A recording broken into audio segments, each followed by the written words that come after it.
Welcome, welcome, welcome again.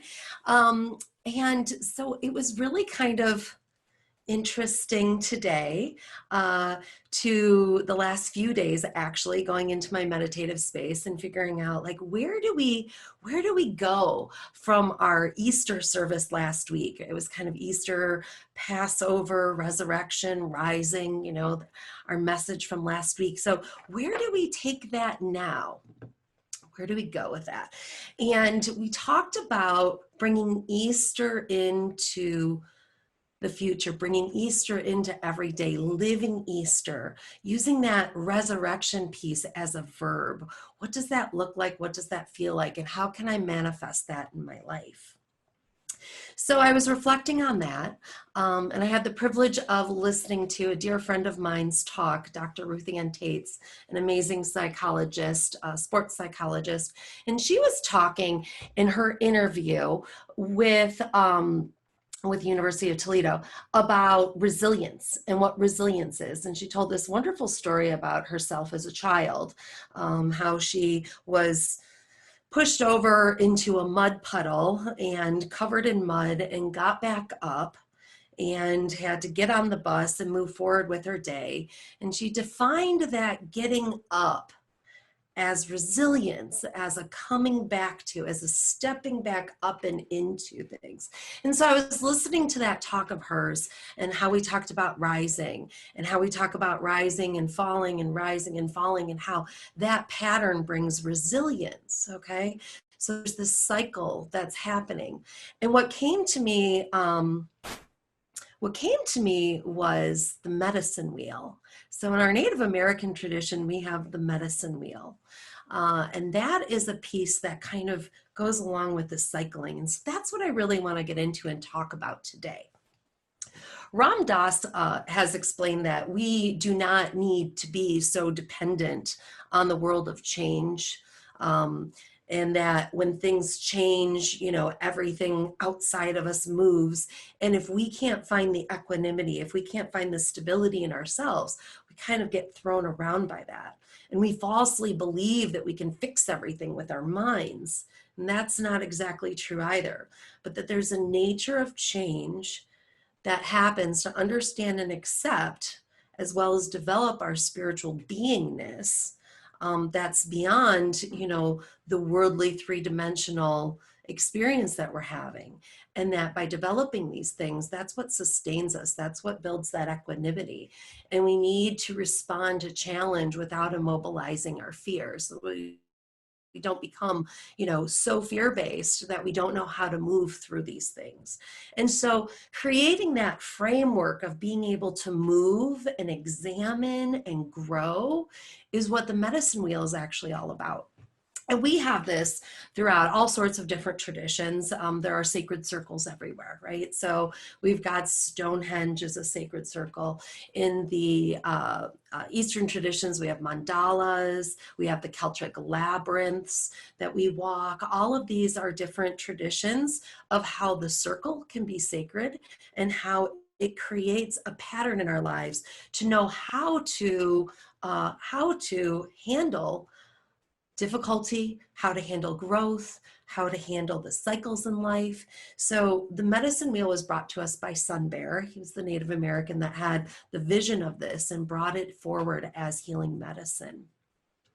When I learned it, my teacher, Jean, goodness, now I got to remember. I was in my early 20s when I was introduced to the medicine wheel, and I was living on the Cherokee Reservation in North Carolina.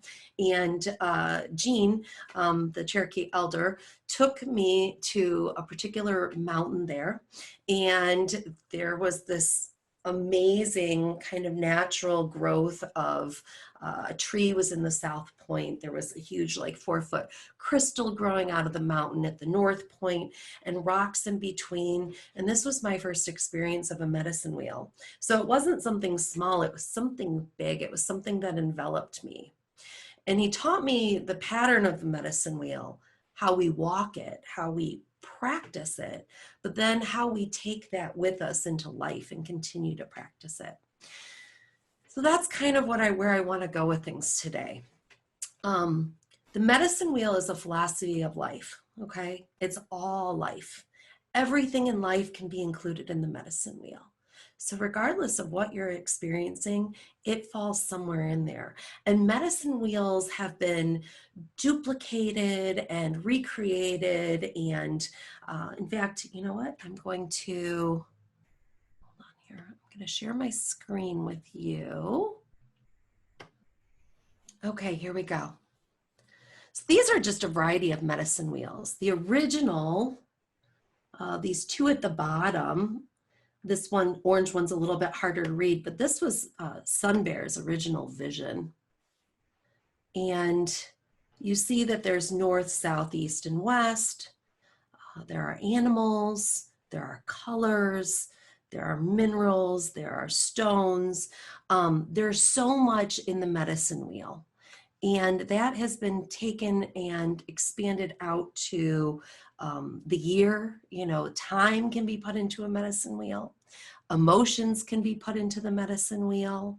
All sorts of this medicine wheel over to the right, it demonstrates how there's all different forms of healing that can be in the medicine wheel. And so what's interesting about that is anything and everything fits into the medicine wheel. And what we're looking at today is very specifically, where are we at with the pandemic is what I want to talk about. But I'll take you through the meditation where you can really personalize this and explore it more on your own, okay? But this is a way that we can understand nature, the changes in nature, how we respond to things, all the significant events in our lives. It measures seasons, it measures our age, it measures the days of the week, the elements, the archetypes fit in here. It's a way that you can understand your personality. It's a way you can understand your ultimate vocation in life and what your purpose and journey is in here. And then within that medicine wheel where you see everything marked, that's all the medicine that we can use to heal ourselves and heal the things going on. So we see who the spirit keepers are in those directions, what colors are associated, what stones and plants and oils, what guides are available in which direction, our chakras, which chakras related. And then through that, we can create ritual and ceremonies to create the healing that we need. So what's beautiful about the medicine wheel is that it brings all clans together, all tribes together, and it equally offers medicine and healing to all people, okay? So when we think about the pandemic, we think about where are we? So I'm not going to teach all of the medicine wheel, but I wanted to give you, you know, kind of a starting point to understand if you aren't familiar with it. So we have our different directions. East typically is where we start, east, south, west, north, and then we honor Mother Earth, we honor Father Sky, and we have spirit in the middle, okay? So what I'm looking at in the world right now is that we're kind of in the west of this pandemic and we're moving toward the north. I guess backward for you guys, right? This would be west for you, moving toward the north. And there's a lot of significance there. So as we move to the north is symbolized by white. Wind is the element. The elders are there. It's kind of the part of our lives. We're born in the east where the sun rises and we move around the medicine wheel. And when we're in the north, it's typically, if we're looking at age, it's toward the last quarter of our lives. It's where wisdom comes. It's where we contemplate more. It's where we reflect more. And so when we kind of superimpose this on COVID-19 and the state of the world and the pandemic going on, I see us moving into this north piece. And I don't want us to miss it. I don't want us to skip it, okay? Because there's a lot of wisdom there. So what's important as we go into this north and to activate into the north is to pause. That's the first step, okay? We need to pause. So we've gone through a lot of emotions. We've gone through denial, we've gone through anger, we've, you know, gone through sadness, fear, all these different emotions that we've been going through through the last, you know, 5 to 10 weeks, depending on how long you've been tracking this. Definitely for the last, 4 weeks that we've been sheltered in place. And we've had all these different responses to this. And so what I really want to encourage us to do right now is slow down and pause and let all of those emotions settle, because it's time to reflect. Okay? The importance that we have right now is the need to reflect. Things naturally fall apart.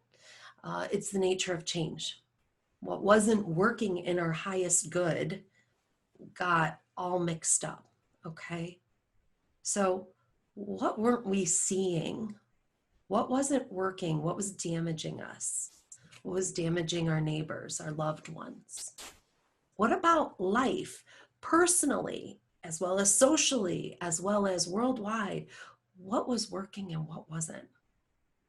So when we stop and reflect, it's an important time to really listen for that, because your own wisdom isn't going to be the only thing that comes up. But the quietness, the connecting with the breath needs to happen, because we want to listen to that which is beyond us. What's been trying to get through that hasn't been able to yet. So in order to discover the wisdom of our elders, of our ancestors, as well as our own inner wisdom, our own divine guidance, we pause, we reflect. And then we need to remember that everything is happening for us, not to us. And that's a big shift. That's what takes us into the north, okay? When we now are willing to look at it instead of just experience it. So we want to discover that wisdom. And after we discover the wisdom in the north, then we root ourselves in gratitude. It helps lift our vibration. It helps finishing getting, kind of gives medicine to the fear, so that fear fades away. And then we're rooted in our gratitude. We've called forth the wisdom. And then in order to step into the east, where the next rotation comes, we drop the story. Okay, we release the old. We find freedom in the new, and we move into the east, which is the spring. It's new birth.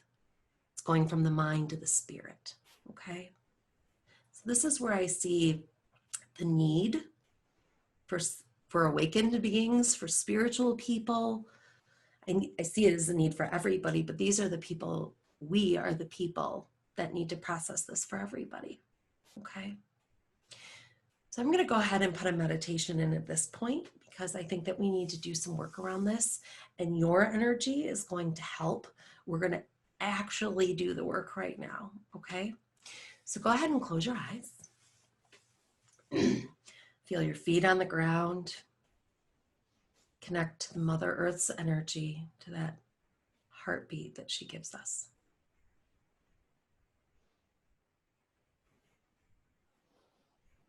Connect to your breath. Feel your breath as an extension of that heartbeat.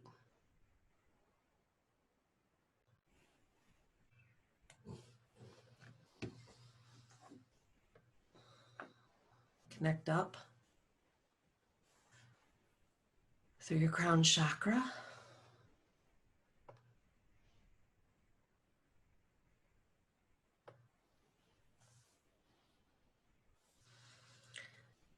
I've already opened the medicine bundle. I've already called in all the directions. And so our ancestors are all here, just kind of waiting for us to get into this space where they can really help embody the wisdom that we need to feel and hear and take on. So just invite that in. Open your heart.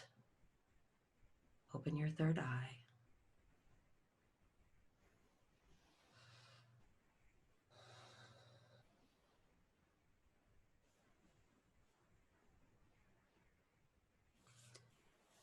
The winter returned to us a few days ago. That was Mother Nature calling us, reminding us to visit the silence of the north. It was time. It's time to connect to the ancestors, to find space in the air element of the north in order to discover the wisdom so that we do not repeat the patterns of living that got us here.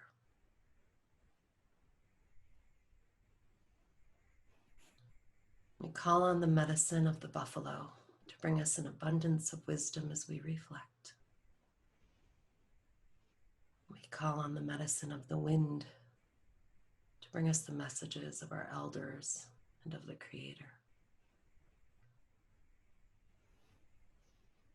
We call on the medicine of the color white so that our intentions are carried forth in a pure manner, unadulterated by our selfishness. We call on the medicine of silence so that we may deeply commune with the divine through our breath.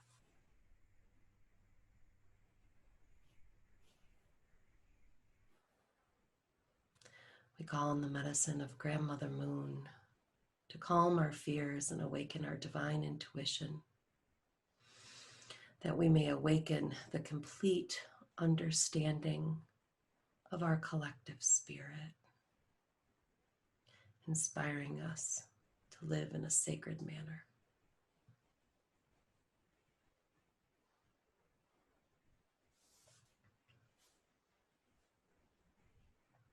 So in this space of pause,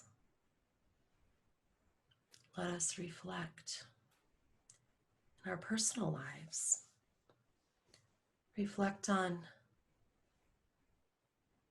what was working and what wasn't before our shelter-at-home orders. How is life different? What wisdom can I gain from reflecting on this?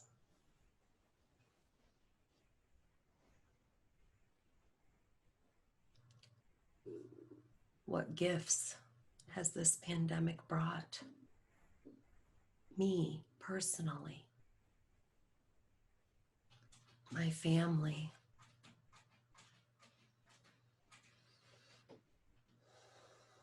the groups I belong to, my communities? What gifts are being brought to us as the state of Ohio, as the United States? What gifts are being brought to humanity as a whole?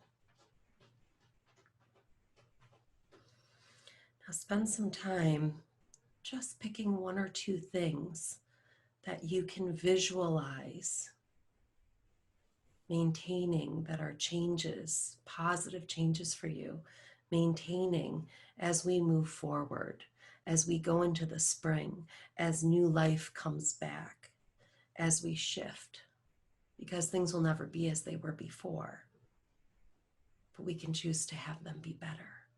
What does that look like? Visualize it. Visualize that. Feel the vibration of what that is.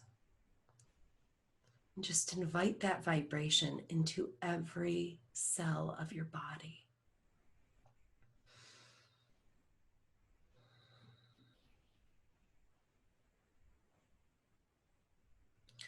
And allow that vibration to lift you. And as you're lifting, as we pull that rising energy up, let it fall right into your heart space. And focus on the gratitude, the get to, not have to. The fact this is all working for you, for us. So tap into that gratitude space and let it just fill your whole body, your whole heart, extended out from your body. Have enough for those who don't know how to do it.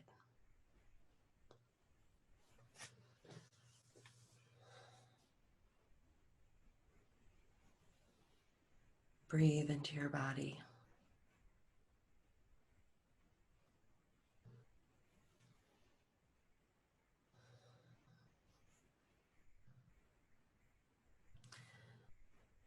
And now an important piece is to recognize what was before and where you are now. And whatever story is attached in there, drop the story. Become free of it. Drop the story. Fully move in without anything connected to the past into the new space, the new wisdom you've attained for the next cycle.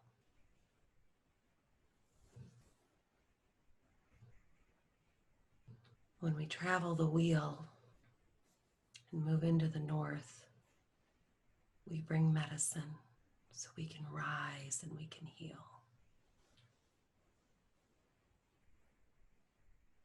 Now breathe yourself back into the room and open your eyes.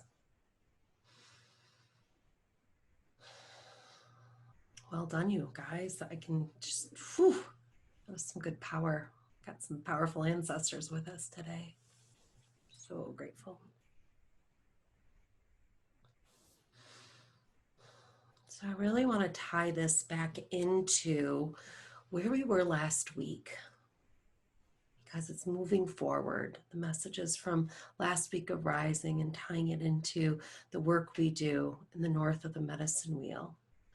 Okay, there's that theme of resurrection, rising, new life. I read this neat little clip about a minister who was confronted, very much confronted, kind of, there was felt like a rough approach by somebody that was in a retreat with him. And the person asked, have you ever brought someone back from the dead? Kind of challenging him. And his response was yes. He said, every time I bring hope into a situation, every time I bring joy that shatters despair, every time I forgive others and give them back dignity and the possibility of a future with me and others in the community, every time I listen to others and affirm them in their life, every time I speak the truth in public, every time I confront injustice, yes, I bring people back from the dead. And that just, I loved that. That just, boom, right there, wisdom right there. And I love that because it brings this work of the medicine wheel together with this idea of resurrection. So we can identify different ways that we can practice this in our daily lives. This isn't something that we're just hearing that's outside of us. It's something we integrate, So how do you practice resurrection in your daily life? I challenged you last week to start thinking about that. And so as we let go of the old stuff and invite in the new wisdom and drop our stories, what can that look like? To give your full attention to whatever you are doing. You'll recognize the constant renewal of life is all around you. That's mindfulness, right? There's resurrection. You're recognizing it and you're participating in it. To walk the path of beauty and notice the spiritual radiance in people, places, and things, flowers, trees. It's more signs of rebirth, and you're participating in that rising, in that resurrection. Again, that's paying attention to beauty. That's more mindfulness. To leave the past to God's mercy. Leave the future to God's discretion, spirit, divine, whatever your higher power is. To live in the present moment, the only time when God brings forth new life, in the present moment. That's mindfulness again. It's forgiveness, it's letting go. It's not living with the blame game. It's also not doing the worrying and the fear in the future. So being present, that is rising. That is being in the moment. That is resurrection. Whenever you open your heart with compassion to any of the pain in the world, to a person that might be suffering, to bring them back into the land of the living, that compassion, that's love, that's resurrection. When you regularly pray for others as part of your devotional activities or rituals, you're practicing resurrection, ritual. Even enthusiasm, when you can laugh and sing and relish life and have a good time, that's resurrecting, that's a lifting, it's a rising, keeping everybody around you in a higher vibration. Practicing gratitude is an obvious one, especially when you can slay the death-dealing forces of boredom, despair, taking things for granted, okay? Gratitude shakes us out of that. We need that. It doesn't always mean that you need gratitude when you're feeling crappy. It means even if you're bored, there's something to step into and rise with at any given moment. When you stay open to all people in any situation, you affirm your belief that all things can be made new again. Playing, laughing, enjoying yourself, lifting other people up. All of this helps. Practicing resurrection also means having confidence that God can make something out of even your selfishness, anger, greed, hatred, any of your shadow qualities, we can be lifted out of. By respecting the mystery of the divine, of human nature and the natural world, you can bear witness to the natural renewal and rebirth. And that is the original medicine wheel. And so we come full circle. You see, resurrection and mindful living is the same as faith, hope. It creates resilience. It helps us rise. Okay.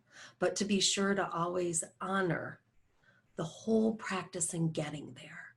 When you travel the whole wheel, this is how we live sacred. Okay. So when you're frustrated, when you're presented and you're going to get fearful and you're going to get angry, and then you're going to have acceptance and you're going to settle in. Don't forget that last piece of reflecting and building the wisdom. And then you're going to be on that wheel again. So honoring the whole wheel. I tend to get real frustrated when I'm in that, kind of bottom section where something has started and it's really hard to move through the beginning of that because I just want to be on that north side instead of the south side of the issue right away. But see, this is where we rise. So in the middle of the wheel, there's a cross, okay? And the horizontal part represents our life from birth to death, our life, our walking this earth. But then the vertical line represents our spiritual growth, rising, resurrecting ourselves from the part that's hard to the piece with wisdom, okay? So recognize that whole process, that whole cycle is really important. So I hope the medicine wheel can continue to help you. If you want to learn more about it, there's lots of great stuff online. I could also do a workshop on it, but I just wanted to give you this piece of it because having that perspective outside of yourself can sometimes take something that you don't know what to do with, and when you can identify it and put it into, a way of working with it, it allows you to move through it and not feel so stuck and not feel so desperate sometimes or so out of control moving through it. Okay, you're just at one point and you're always somewhere on that wheel. There's no place outside of it. So with that, thank you. Thank you for bringing your energy to the circle today. going to offer you a blessing now. Close your eyes, bow your heads. May you honor the medicine wheel and learn to give yourself grace wherever you are in the many cycles of life. May you give room to others for the same, embracing the sacred circle of your own life, breathing into the trust and hope the wheel offers, recognizing and honoring your own resilience and ability to rise. Aho.